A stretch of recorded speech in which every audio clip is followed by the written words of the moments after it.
Greetings, loved ones. The precise definition of child abuse varies among countries, states, and U.S. territories. Today, we're going to talk about the facts surrounding child physical abuse. Help us get this message out. Please subscribe to our channel, follow us on Facebook, Instagram, and Twitter. Hit the like button, hit the notification bell, and please share these messages with others. You never know, you could save a life.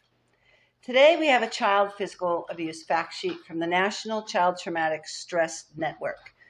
What is physical abuse? The precise definition of child physical abuse varies, and among U.S. territories, different states, different counties, all these entities agree that physical abuse occurs when a parent or caregiver commits an act that results in physical injury to a child or adolescent, such as red marks, cuts, welts, bruises, muscle sprains, or broken bones, even if the injury was unintentional.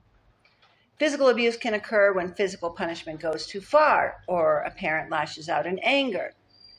Even forms of physical punishment that do not result in physical injury are considered physical abuse and are outlawed in some states and countries.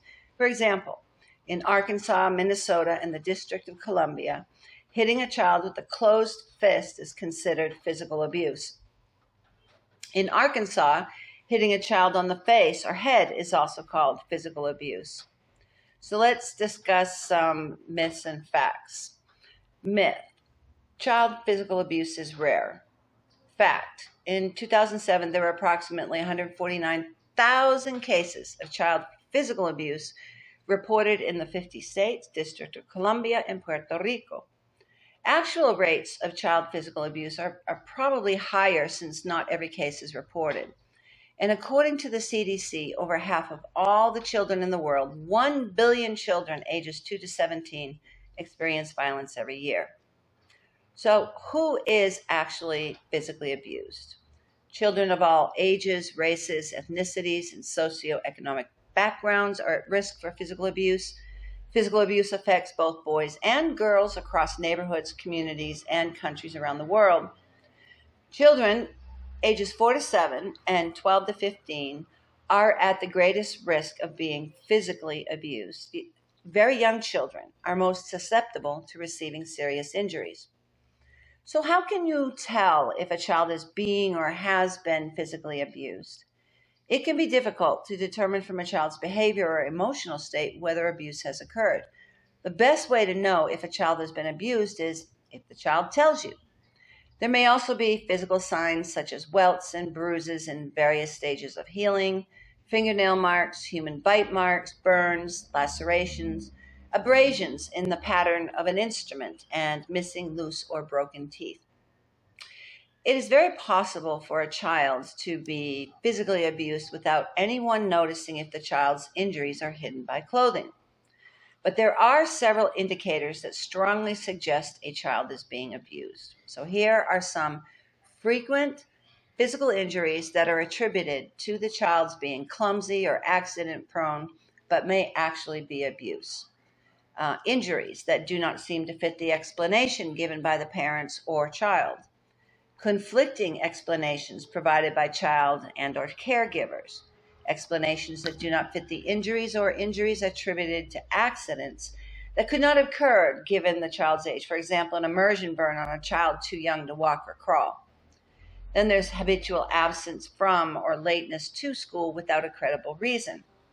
And parents may keep a child at home until physical evidence of abuse has healed. One should be suspicious if a child comes to school wearing long-sleeved or high-collared clothing on hot days, since this may be an attempt to hide injuries. There are awkward movements or difficulty walking. This may suggest that the child is in pain or suffers from the after effects of repeated injuries. Let's look at another physical abuse myth and fact.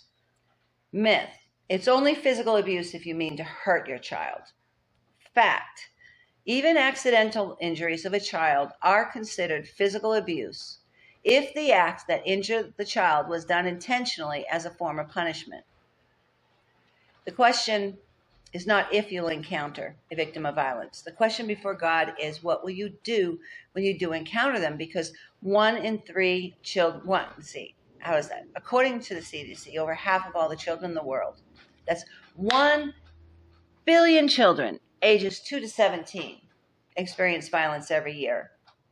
So what will you do when you encounter a victim? You could be the person who saves a life. Micah 6:8 says, He has showed you, O man, what is good, and what does the Lord require of you?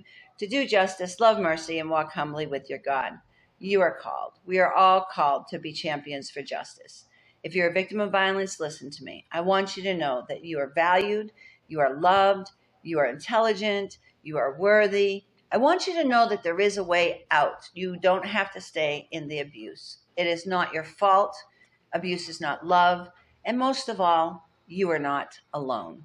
If you're suffering violence, please reach out to somebody today. If you find yourself in a dangerous situation, call 911 for help. If you know of a child or other person suffering violence, tell the authorities. In our next episode, we will continue talking about the facts surrounding child physical abuse. Until then, God bless you.